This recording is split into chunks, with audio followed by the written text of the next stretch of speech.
The opinions expressed in the following program are those of the participants and do not necessarily reflect those of Rogers nor Rogers TV.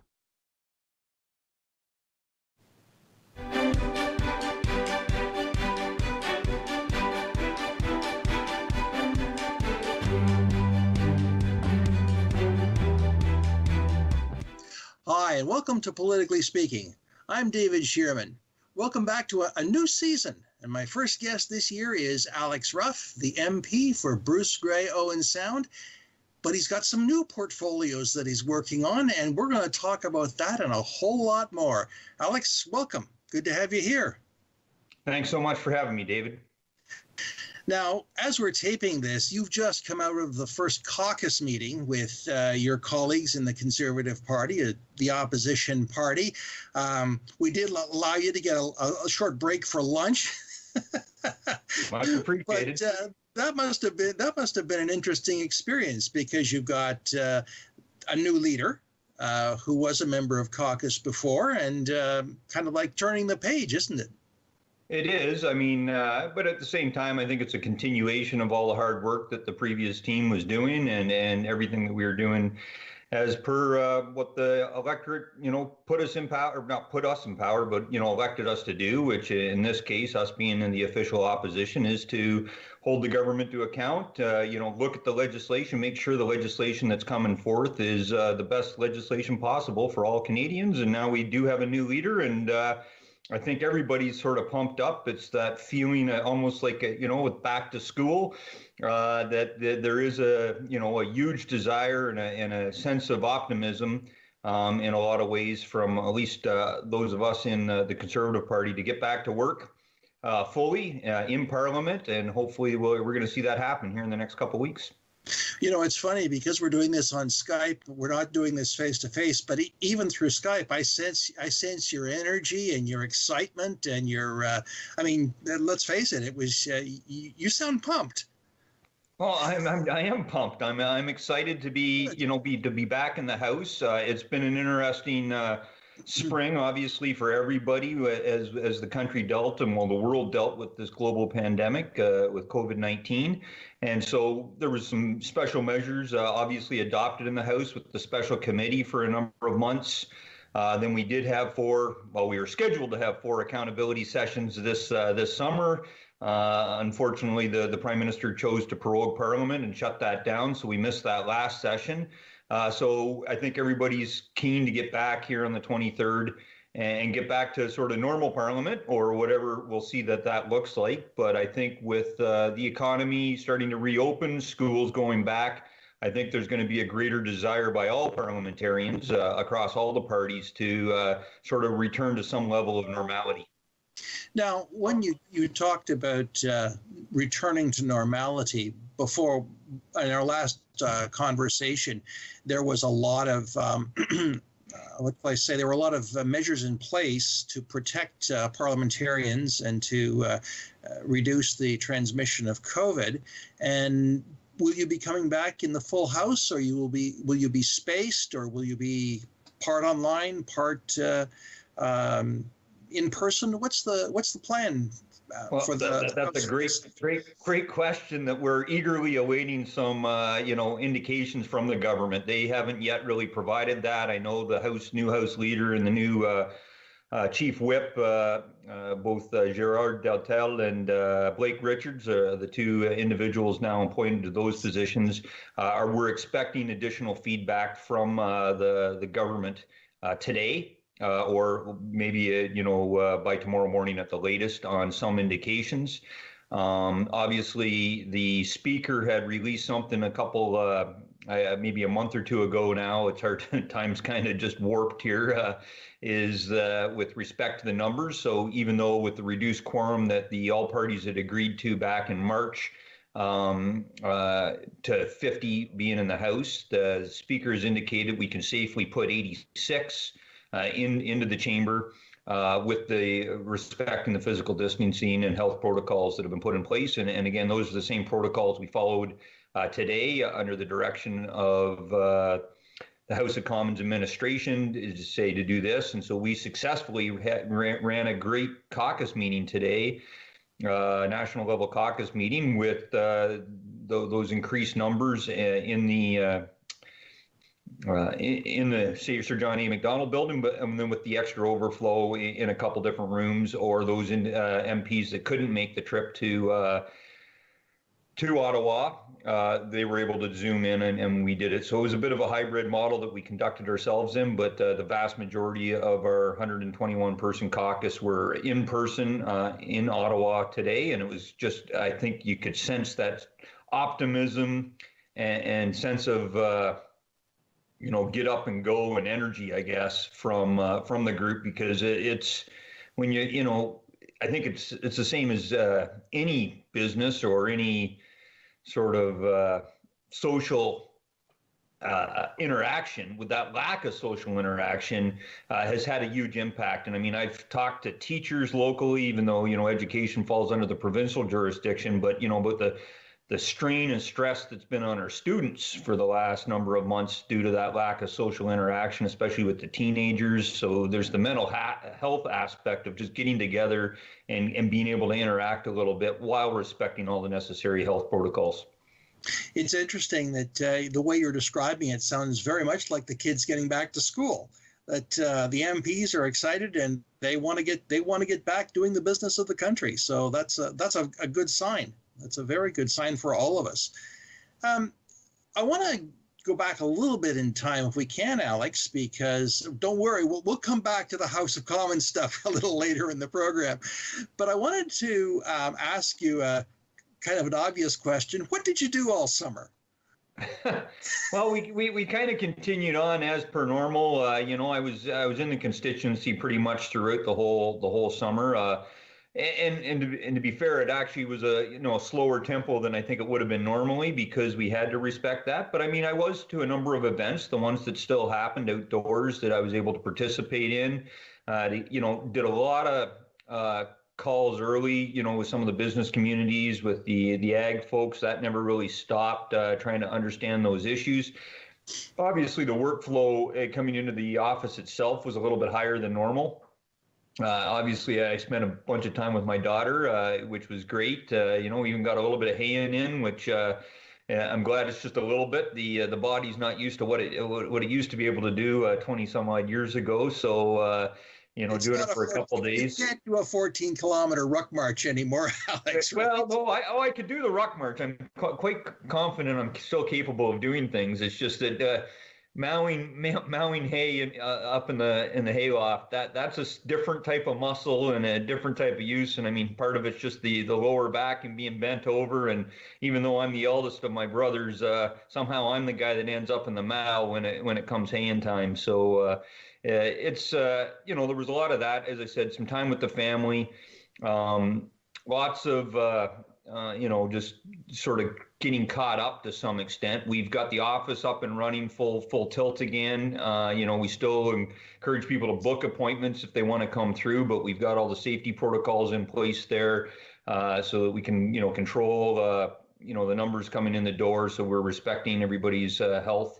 And at the same time, so that's a number of things. Obviously, there were a number of meetings early on in the thing. From a caucus perspective, we met every time before there was an accountability session. So we did that in July as well. And so just looking forward to kind of getting back to some level of normality. Well, the one thing you didn't mention, of course, is the leadership campaign that was going on. And you were involved in that, I'm sure. Yeah, no, and true. That did occupy a little bit of my, sort of the off-duty hours, if you want to say that. Most of that was done during Zoom calls at night. From Aaron's perspective and the other candidates' perspective. But there was a little bit of work. I mean, I did volunteer to help out with that a bit, obviously, because I was keen to see Aaron win the leadership, and so I wanted to do my part. And so I was thankful that things, even if you looked at the results locally in Bruce Grey, Owen Sound, there was support for all four candidates in our riding. However, Aaron was successful, from first ballot right through to third ballot, which was what my goal was to help deliver it to him, and I'm glad it happened that way. It was interesting to see the way it kind of fell. did you not use a proportional representation system, or what was it called? What was the way that was called? Every riding's weighted equally. It's exactly the same, really, as a normal federal election works, right? In that it doesn't matter who wins the most, the popular vote. If that would have been the case, we'd be in government right now, because Conservative Party Andrew Scheer actually outperformed the Liberals in the October election from a popular vote perspective. However, they were much more efficient in their vote results, resulting in their larger number of MPs being elected. So it's the same way for a party leadership race. Every riding is worth 100 points. And so it doesn't matter. As you said, I think the riding with maybe the fewest number of Conservative members that chose to vote in the leadership was something like 51. Whereas we had over 1,141 members cast ballots in Bruce Grey Owen Sound. So we're one of the larger riding associations in Ontario. We don't quite top some of the bigger ones out west, but we do have a faithful membership that we're quite interested in casting their ballot in this race. And technical considerations aside, because there were some technical issues at the very end of the night of the announcement, it seemed like a pretty decent and open campaign, and everyone was doing their very best. Of course, I didn't, we never see what's in behind there and the arm twisting and leverage that gets placed upon people. But hey, the people were able to vote, and that's the important part. Yeah, the record votes, right? Over 270,000 approximately members in the party right now.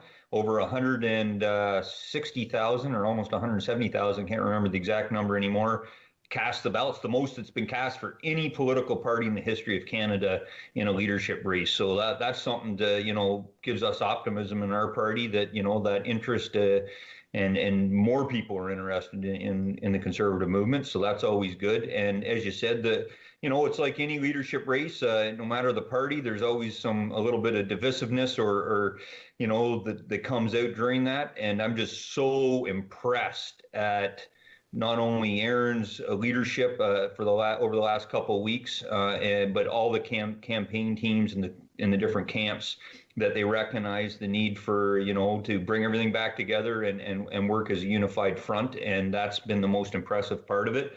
And I'd suggest for any Canadians out there, if they didn't get a chance to listen to Aaron's victory speech, I'm fortunate enough from my military background to have been exposed to a number of very inspirational leaders and heard some pretty, exciting, inspiring speeches in my lifetime. And I was actually shocked, and I've known Aaron for over 25 years, on just the caliber of that speech he delivered after 1 a.m. in the morning, or early on that Monday morning. So it's worthwhile. I think he did shed a lot of positivity and inspiration, and a great message for all Canada.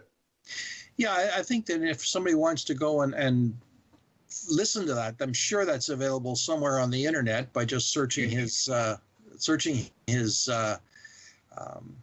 under his name or Conservative Party. Somebody's got it archived somewhere.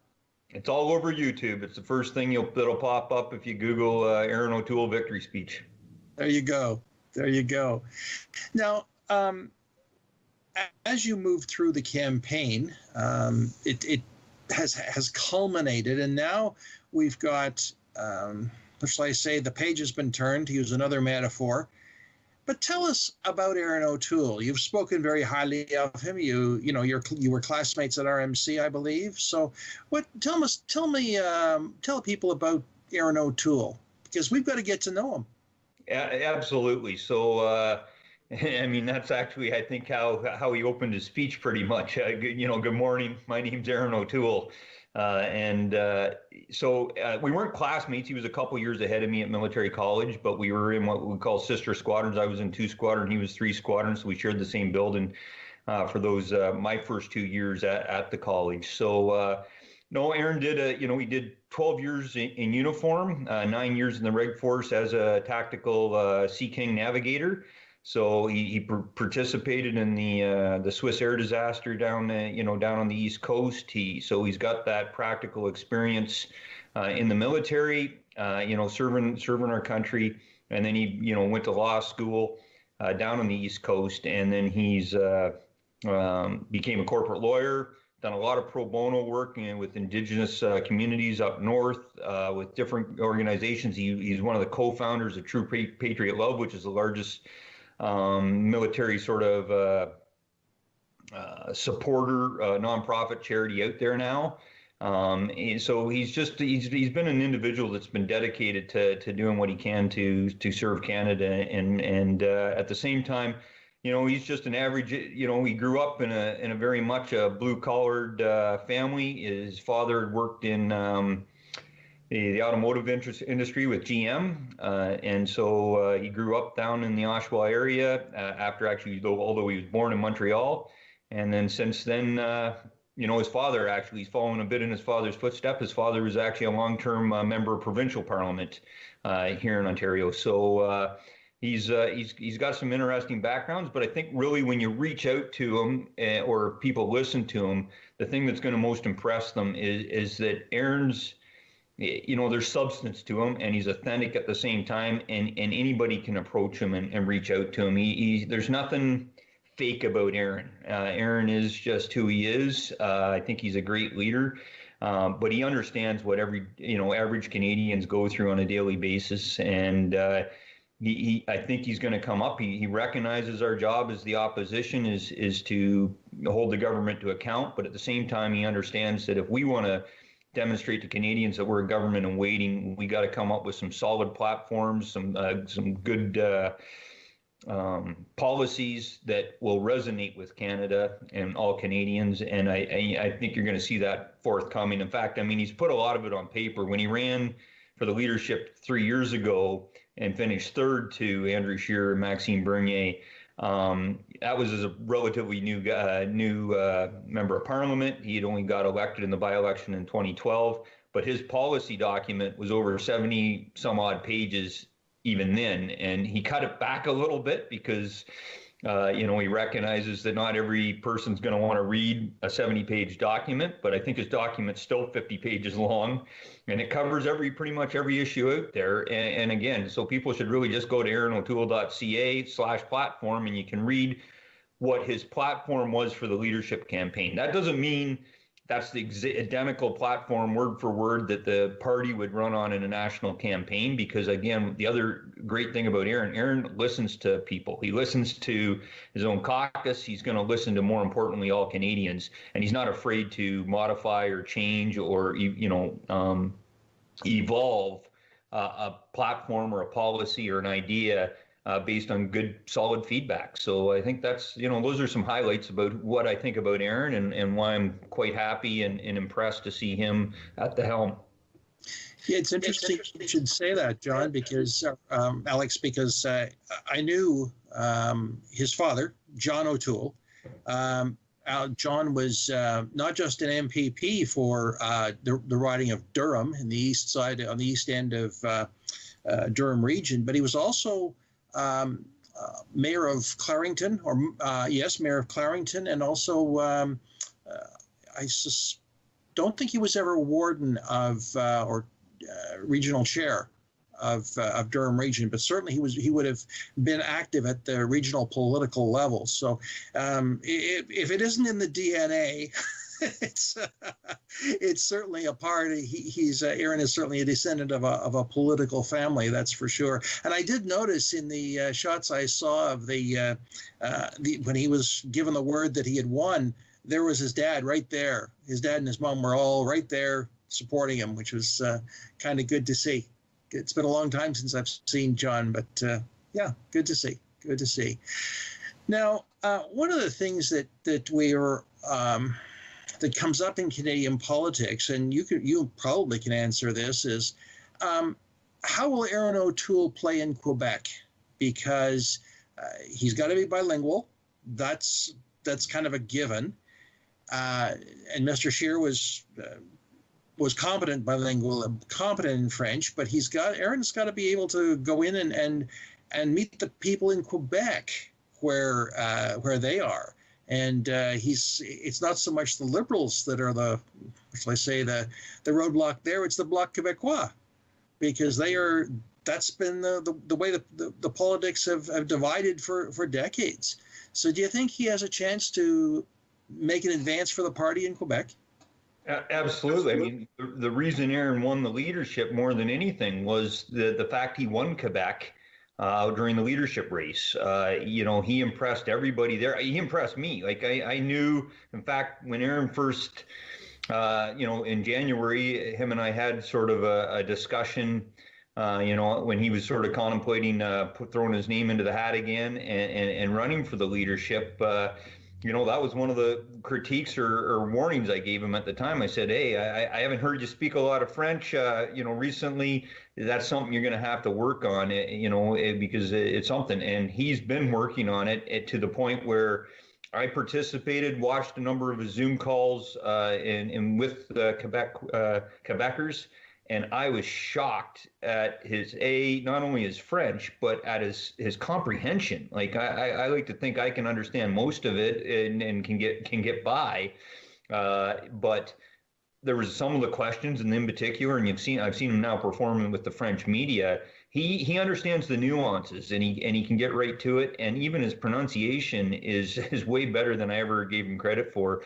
And he's to the point where our Quebec colleagues are like, wow. Like I've been in the room even, where Aaron's speaking French, and I don't look at him. I'm looking at the Quebecers in the room, the Francophones, and you can judge then, on how well he's performing. So that the language thing aside, because again, we've got some interesting examples in our Canadian history of different prime ministers and leaders, being questionable, performance in either official languages in some cases. And so I think Aaron's, he's got that forte and that competency in the language itself. But one of the things, too, that I think appealed to a lot of the conservative members in Quebec, Aaron actually had a specific platform for Quebec to address some of their concerns and issues, because they are a distinct culture, and it's been recognized, even, under the previous conservative government as a distinct nation. And so therefore, Aaron recognizes that. So I think you're going to see him do a lot better. And again, your commentary about the Bloc, I mean, it is kind of sad, and I'm not a political historian by any stretch. I'm sure you're much more up to speed. But when you look at where the Bloc came out of, in the 80s, a lot of them came from the Conservative Party, and however, under Harper, the Bloc Québécois basically ceased to exist. They were down to a few seats left, 6 seats I think left in the House of Commons, and unfortunately, since the government has changed over, that's where we've seen some of this,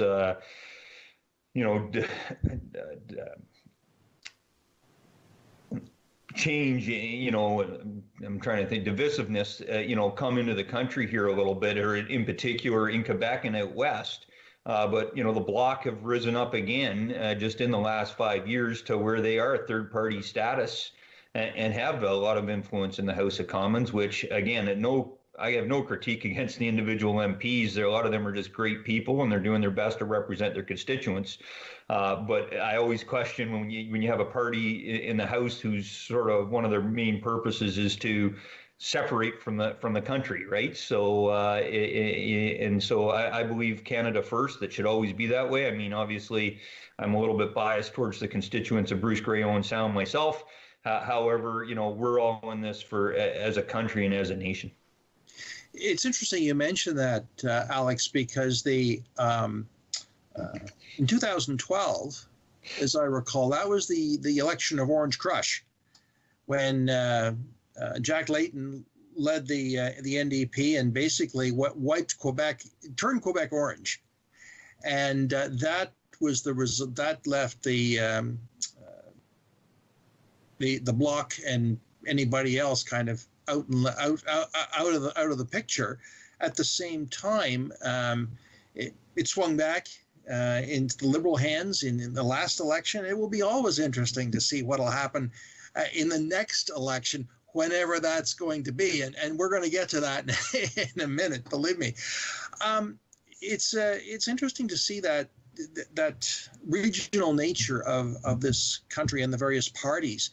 One of the comments that has been made is that the Conservative Party currently has a strong leaning to the West and rural Ontario, which is, I think, both of them are reasonable and fair comments. Do you think that's going to cause Mr. O'Toole a bit of a challenge? Because, okay, he's got a base, but he's got to work outside his base to win the next election. No, absolutely. I mean, that's not a hidden, secret or anything. We recognize fully as the Conservative Party that in order to form government, you have to win seats right across this nation. The Liberals have demonstrated you can form government without the West, because they basically got shut out of the West, which isn't good. Whereas we do got representation. We need more representation in the Maritimes. We need to do better in Quebec, and we need to do better in the 905. Ultimately, we fully acknowledge that your suburban parts of the country around your major urban centers are where a majority of, I think, what you call your swing voters reside. And they're the ones that ultimately will impact and affect. And I think that's one of the great things about Aaron. Aaron understands this. He's been elected or re-elected 3 times now in the Greater Toronto Area, in the exact part of the country where we need to to win more seats in order to form government. So he gets that. He understands this wholeheartedly, and he understands where we can make inroads. He's got roots, as I said, across the country. And I think, we're gonna get there. I mean, I'm optimistic. It's interesting you mentioned his own history, because as I recall, I lived in that riding back in the 90s, and it was represented by Alex Buchanan, who was a Liberal, and then it went Conservative, and there was some rejigging of the boundaries, which actually caused that change, near as I could tell. And the minister who came in was the infamous, I believe, the minister who I'm pretty sure she was the orange, the $10 orange juice. Yeah, Bev Oda. That's the name, Bev Oda. And then Aaron won. But what's really interesting about that riding is that it's very much, although it's changed, it's a predominantly rural riding, because it's long. It's the east side of Durham region. It goes up. Well, it did go up as far as Beaverton. It's quite a long ride, quite a rural riding, but it's changing because it's the very eastern edge of the GTA. So it's Aaron has done well. Don't get me wrong, but having lived there, there were, when I lived there, some very true blue Conservatives who would have given the true blue Conservatives here in Bruce Grey Owen Sound a run for their money, if I could say that. Wonderful people, I have to say, just wonderful people. But it will be a very, very interesting time as we go forward. Now, before we get into sort of going forward, what I was going to ask you very briefly is, what do the next 2 weeks hold for you? And then what we're going to do is I want to hear about that, and then we'll take a break and we'll talk about your new role and what is going to happen afterwards. So what do the next 2 weeks hold for you, Alex? Well, so I just got a few things to finish up. We've got a couple more meetings here over the next couple days, and then I'll be heading back home on Sunday, back to the riding for the week. I do have some caucus meetings at the regional side, from an Ontario side, over in Alliston next week during the middle part of the week. But then I'm basically back in the riding all next week, and then we're back here, and we'll have meetings kicking off, even though Parliament doesn't reconvene until the 23rd. We'll be back. We got meetings already booked in on the 21st. So, there'll be, I think my schedule is going to be fairly busy, working with Mr. Richards and the House leadership team once we get a little bit more fidelity from the government and the other opposition parties, and coming up with sort of what we think Parliament's going to fully look like, and try to get as much of that negotiated ahead of time, so that there's some semblance of agreement going into the way we think things should look and move forward. Because ideally, we're there to work for Canadians, and I think everybody, we won't agree on all aspects, but ultimately, I think all the parties want to get back to work and get back to the House. And that's a great segue into what we'll talk about after the break, Alex, because that is really where you are. You're right in the middle of that. But we're going to take a quick break, and we're going to come back with Politically Speaking. I'm David Shearman.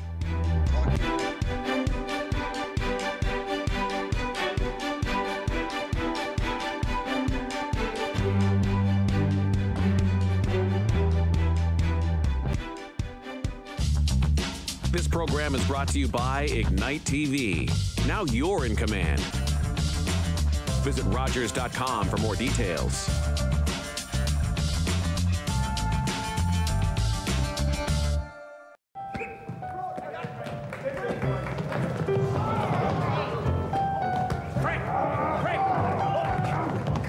No, Frank, don't carry it. Dribble it. Dribble it. Frank, dribble it. Frank, shoot.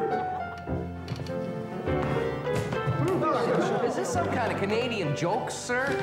I mean, I know you're the instructor and everything, but if we can't carry the ball, how can we get a decent shot at the peach basket? All right.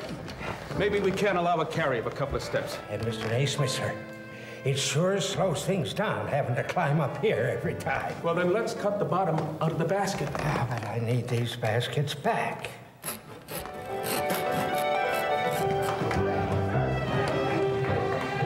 100 years after James Naismith from Almont, Ontario invented it, basketball was being played by hundreds of millions of people around the world.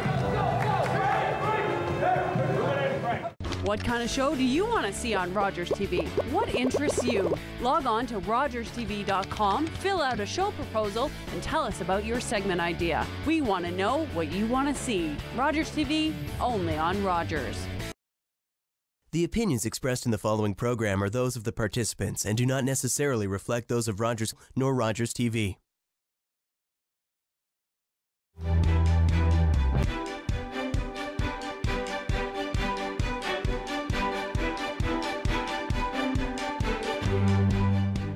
Hi, and welcome back to Politically Speaking. I'm David Shearman. My guest is Alex Ruff, MP for Bruce Grey Owen Sound, and we're just on the cusp of a new session of Parliament, and we're talking about what Alex has been doing, his new leader, Erin O'Toole, and of course, we're going to get into what's next. Alex, welcome back. Thanks again for having me, Dave. It's great to be here. Now, I hinted at the fact, and we've talked to I've pushed it back a bit, but you've got a brand new role in the House and with the party. If I can describe it, your title is Deputy Opposition Whip, but I thought it was really interesting when Erin O'Toole released the full document with the shadow cabinet.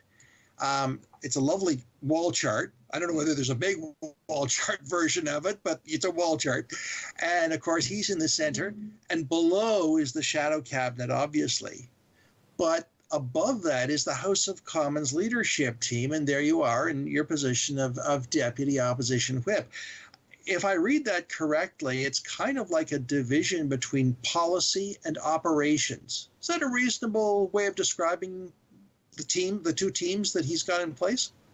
Actually, I think it is a pretty good way to describe it. I never thought of it that way. I mean, I used the word operations myself in sort of describing my role when I was doing an interview, I think, with Bayshore Broadcasting there a week or two, I guess 2 weeks ago now. It's crazy how fast time goes. Actually, no, it was just last week. And that's the way it was described. Like, one of the descriptions was sort of what my role, or really my direct boss, i.e. Blake Richards, as the chief whip, is to sort of be the vice principal of the school, But the other way I look at it, it is that day-to-day operational side of the House for how the House runs. What are those big issues that are going on, and making sure we have the right number of MPs present, that everybody's accounted for, not only in the House. It's in particular important when there's votes going on, And then secondly, in all the committee work that's going on, and that we're aware of that. But I think, what I consider the real privilege, and I'm thankful for Aaron giving me this opportunity, is it just allows me to be that sort of sounding board and a little bit, the frank advice to him. That's the one thing that I've told him from day one. And I mean, it wouldn't have mattered if he would have put me in this position or not. He would have got it from me anyway, right? Because, that's just who I am. And I think we have a history in this riding, both provincially and federally, of having MPs that aren't afraid to, speak up and represent their constituents wholeheartedly. So, but I think you're right. A good way to describe the difference between the two sort of split or division of work or labor within the team is your shadow ministers are focused very much on the policy aspects, looking quite in depth into all their respective counter government's legislation that impacts their specific portfolio, coming up with critique and ways to improve it. But at the same time, working really in reality, what our platform would be or what we think would be a better way to solve the puzzle. Whereas ultimately, we're there to sort of, my role is a bit more involved in the sort of let's make sure everything's working on a day-to-day basis and stay focused in the way forward. Yeah, because I see that on the policy side, there's some very familiar names. I mean, Pierre Poilievre is back in finance. Mr. Scheer is also back in the shadow cabinet as infrastructure and communities. But there's other familiar names that Marin Gladue. I'm just looking at some of the ones that I recognize right off the top. Rob Morrison for National Security. The Honourable Peter Kent for Employment, Workforce Development, and Disability Inclusion. That's another long-time member going back many years. But the operations side is equally interesting because you've got yourself plus Candice Bergen, a very clear Quebec lieutenant in Richard Martel, and it looks like a very, very interesting group to work with. Now, I wanted to ask you, you referred to the number of people, making sure that all the MPs were present and accounted for and were there. But there's also, I understand, and my memory could be wrong, there's an agreement that you may be responsible for between the parties that, for example, if someone has to be away because they're sick or family emergency, there's a balance so that is there a correlation between if you have one that's on that has to be away or someone else there's an equality pairing. It's called pairing. Parity, yes. And so there's something unofficially that way. There's no current official agreements. That's the one thing when you prorogue. Everything gets thrown in the garbage. That's the one thing I don't know if all Canadians understand fully is that when the Prime Minister prorogued Parliament, even every single one of pieces of their introduced legislation go back to square one. All the committees stopped, and so a lot of progress got thrown in the trash bin when the government was prorogued. And so, but that includes sort of the agreements that we had for hybrid sittings, the agreement for reduced representation in the House, and even something like pairing. So that is a policy or a procedure or practice, I guess is a better word, that has been used historically. It still is normally used. It's normally initiated more at the bequest of the government, not the opposition parties. And it's the government asking to do that when they have to have a minister travel or something like that, because obviously, and then what they'll do then, especially if there's a shadow minister, let's just take defense, for example. If you look historically over the last few years with Minister Sajjan, who's been the minister since the Liberals formed government, and James Bazan, who's been the defense shadow minister, a lot of the time when the minister travels, if the situation allows, he will take the shadow ministers from the opposition parties with them. So James sometimes travels with them, and you provide that thing, and at the same time it protects the sort of integrity of the election results, because if not, if the government takes too many of their people away, it could lead to them getting defeated in the House. And I believe that the government, not this government, we're going back probably 40 or 50 years. That has happened. It's been very, very close, and governments have been brought down. Yeah. No government's been brought down recently that I'm aware, but there have, because they weren't confidence votes. When they're confidence votes, normally there's a lot more detail or attention to detail put into it. However, there have been votes in both the previous Conservative government and even in the previous session, from my understanding, that didn't go the way of the government of the day because of somebody messed up a little bit, right? Or it resulted in, it got interesting, to say the least, apparently. So that'll be part of to stay on top of that. And again, the unique challenge that we have right now is at the same time holding and making sure we're following through once an agreement is struck between the different parties, that you don't have too many people in there. And again, that's where it really gets tricky, because when you talk about, about a lot of MPs, regardless of party affiliation, that they're there to represent their constituents, and there's a lot of pressure from their constituents, as I said, regardless of what party they're there, the banner that they're under, to be there, and their constituents expect them to be there. But when you are, for health reasons, like right now, or over the last number of months, that you've agreed to a reduced number, you have to find that fine balance. And some MPs, it's their privilege to be in the House. Like, it doesn't really matter what agreement there is.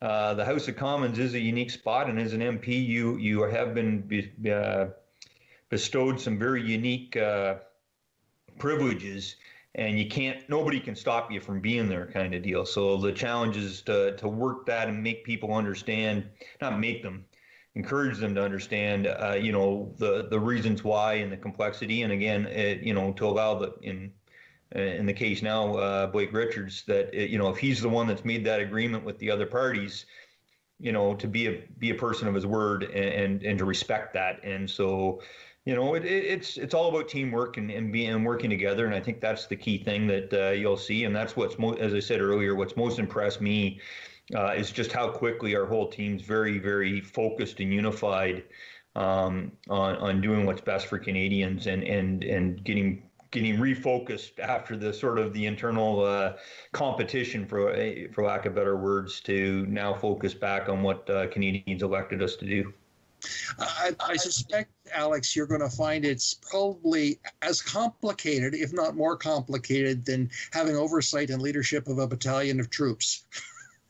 Well, it's a lot more nuanced for certain, and again, we have a chain of command within the Canadian Armed Forces, right, or within a battalion. So when you're the CO, I can remember it was a brand new second lieutenant up in 3 RCR, and the CO, for lack of better words, we thought he was God almost, right? Because what he said went, and I don't mean that in a derogatory sense at all. They were just it was impressive to see, and that's the way that the chain of command functions. We have a semi chain of command, I guess you could say, within a political party.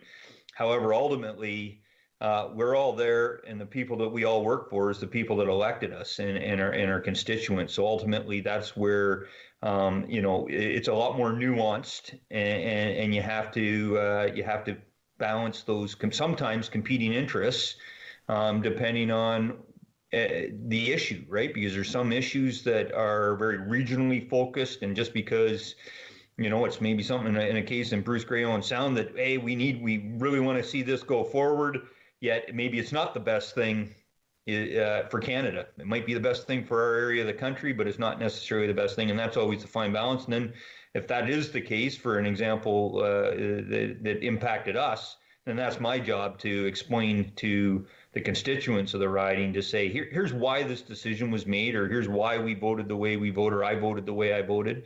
And ultimately, I have no issues. It's called being accountable. I challenge you. I challenge all the constituents of Bruce Grey Owen Sound to hold me to account. I'm a big believer in doing what you say you're going to do, and at the same time, the responsibility fully stops with me, right? I'm the one that was elected, and I have no problem accepting that responsibility and being held to account for it. One of the things you said earlier was the impact of COVID-19 on the community. Impact of COVID-19, it's obviously on the House of Commons. It's caused a huge amount of change in the way you do things. But stepping forward as the House comes back in a couple of weeks, do you think that we will see changes, not just operational changes in the way House does things, but will there be lessons learned? Do you think the government will be introducing policies? Do you think that there will be some changes that will be maybe in the throne speech that we'll all be waiting upon with bated breath? Well, that's the $1 million question, really, right? Is what is going to be in that throne speech? I think we've seen some trial balloons released by the government already. That's been, either leaked to the media, and some of the stories that have been running, just how big of a deficit, are they going to run going forward? The $100 billion more dollars have been bandied around. That could be them just saying, hey, we're going to spend this much. This is how much more money we're going to run, and then when it comes out, this speech from the throne may only have $40 billion additional spending. So, and then it'll be like, oh, all right, see, it can't be that. It's not that bad. We're only spending another $40 billion. On top of the $343 billion that's already been spent this year. So I have no idea, what it's going to be and exactly what it's going to look like. I think it wouldn't be fair to, determine, whether or not there's going to be some. My assumption, there should be some great stuff in there. My other assumption is there's going to be some parts in there that philosophically I will be personally opposed to, and that my party will be opposed to. But to be fair to them, let's wait and see what they put forth. It's still a few weeks, a couple of weeks at least here before that's going to be released. And again, as Aaron's clearly stated, I mean, that's the job. We're there to work for Canadians and make the best legislation go forward. So it'll be interesting to see what kind of policies they bring forward and what they're looking to do. Well, some would say that the WE scandal forced Bill Morneau out of cabinet, and he won't run again. He has said, and he has resigned, I believe, as an MP.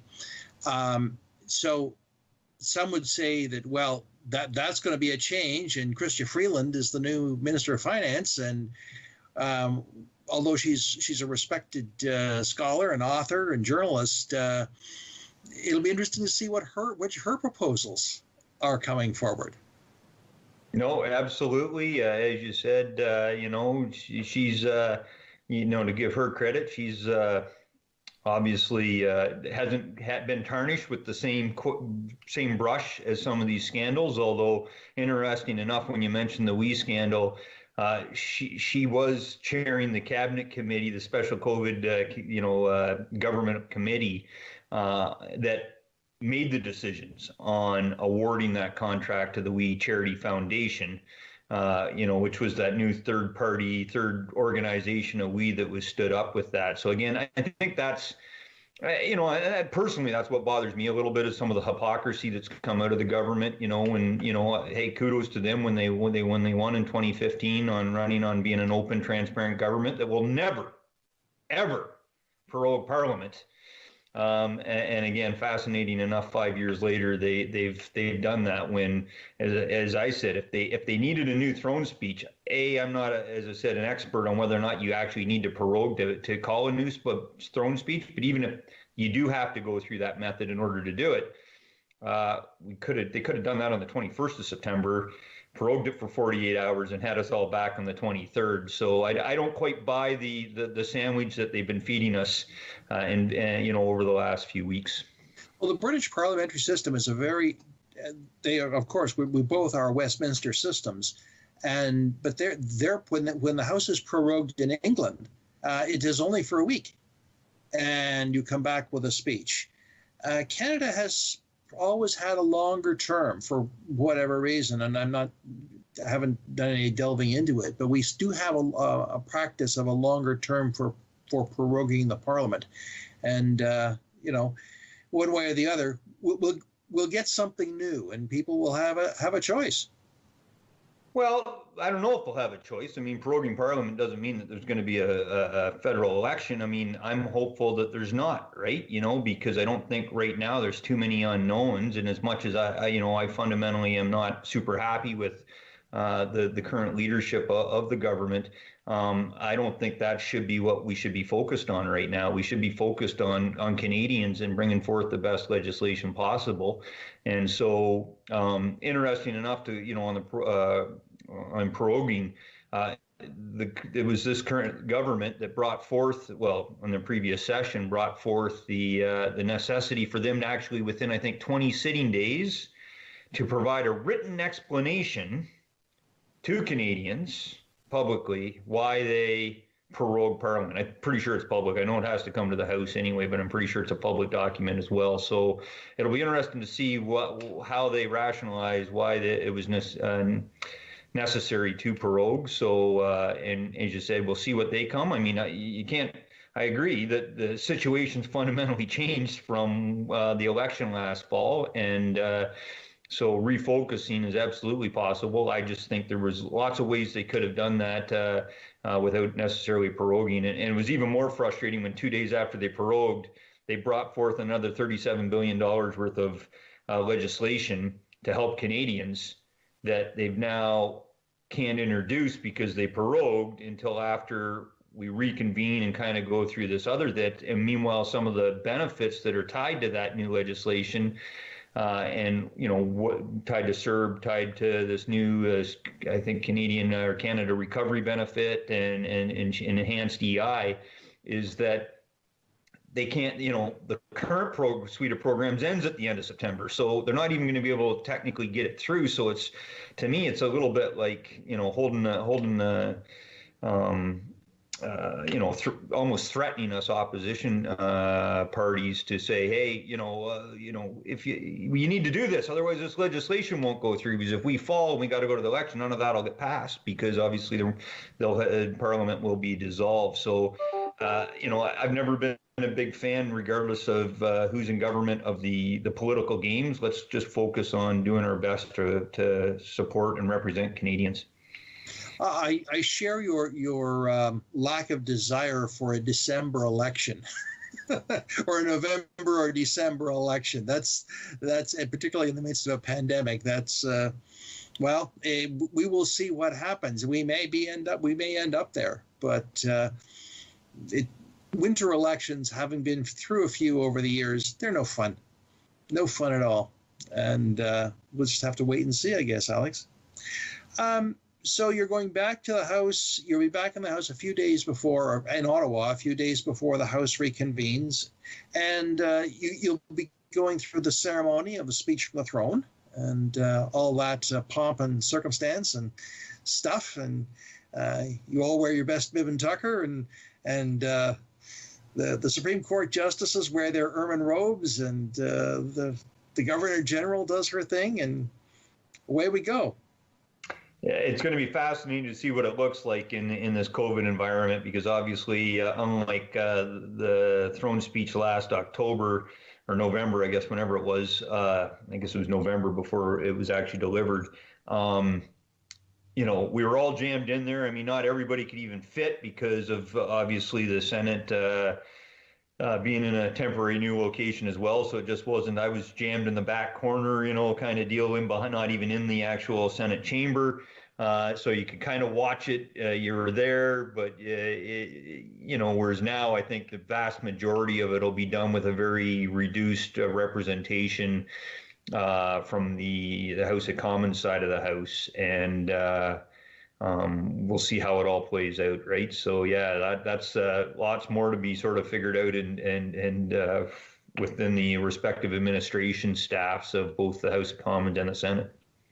Yes, and it will be, and what shall I say, not just an important moment in history. It'll be an important moment just in Parliament, simply because we've never been in COVID before. This is all a new way of being government. And for yourself as whip, you've got not just the traditional and historic role of the whip, but you've also got, as part of the operations team, how do you navigate the House in this very different time? It'll be interesting to see what changes both the government proposes as a result of COVID and what things actually get passed, because that'll be what everyone will be watching. Absolutely. Yeah, Alex. So you said you'll be in the riding just for about a week or so, and so I presume that if people want to reach out to you, they can contact you through your constituency office and set up an appointment. Are you finding that you're able to do more work by Zoom now? Are you able to talk to constituents using various teleconferencing software like we're using? For the groups, right? The Chamber of Commerce's, the beef farmers, any of those type municipalities. I'm fortunate enough. I listen in and more as just to listen to get a feel for it with the regional sort of, I think it's Grey County sort of chairs it, Recovery Task Force, and some of the different groups that do that. So that's where, if it's a group meeting, definitely using a lot more. But when it comes to individual one-on-one, the vast majority hasn't really changed. It's still majority sort of either email or personal phone calls. And there are the occasional person that wants to come in, and we do face-to-face. As I said, we set up the office, and it's big enough that we can keep our distance, wear a mask, and have that safe conversation, interaction. And the staff are all set up, so we're only one constituent into the office at a time. We spray her down before the next constituent is coming in. So we've got all those measures put in place, and I'm hopeful. I mean, it's one of the questions I'm actually going to follow up here with the government and Service Canada is something I've been asking for a while now, including I think the very first time I was in the House in April, and I recognized how do we help out those Canadians that have limited internet and limited phone access, and in the most vulnerable in a lot of cases that can't afford to sit on hold for days on end because they only have a cell phone and they have limited minutes and they can't be on hold. I said, what is their plan to reopen Service Canada offices for, and in a safe manner? And I think the last time I stood up in June was I even volunteered to help them. I'll go put in their plexiglass for them if they want me to. It's not that hard to put in that stuff. We've got to go, but I wanted to thank you again for your time today on Politically Speaking, and we'll be talking again. Hopefully, best wishes in the next session of Parliament. Thanks so much, David. And thank you, friends. I'm David Shearman. My guest has been Alex Ruff, MP for Bruce Grey, Owen Sound. Take care. We'll talk to you again.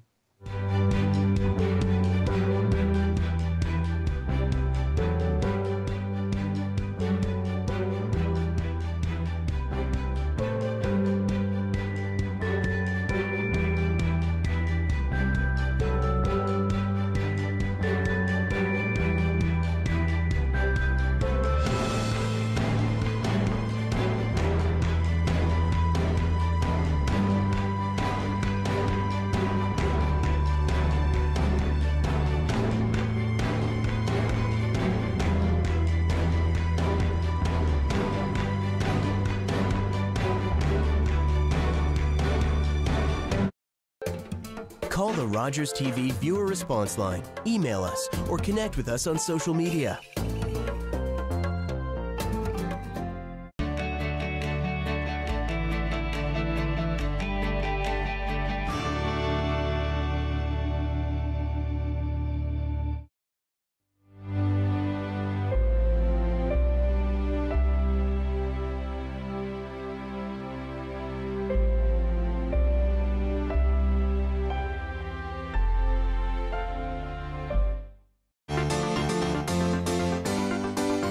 Is fine spending $400 on footballs, but not with sending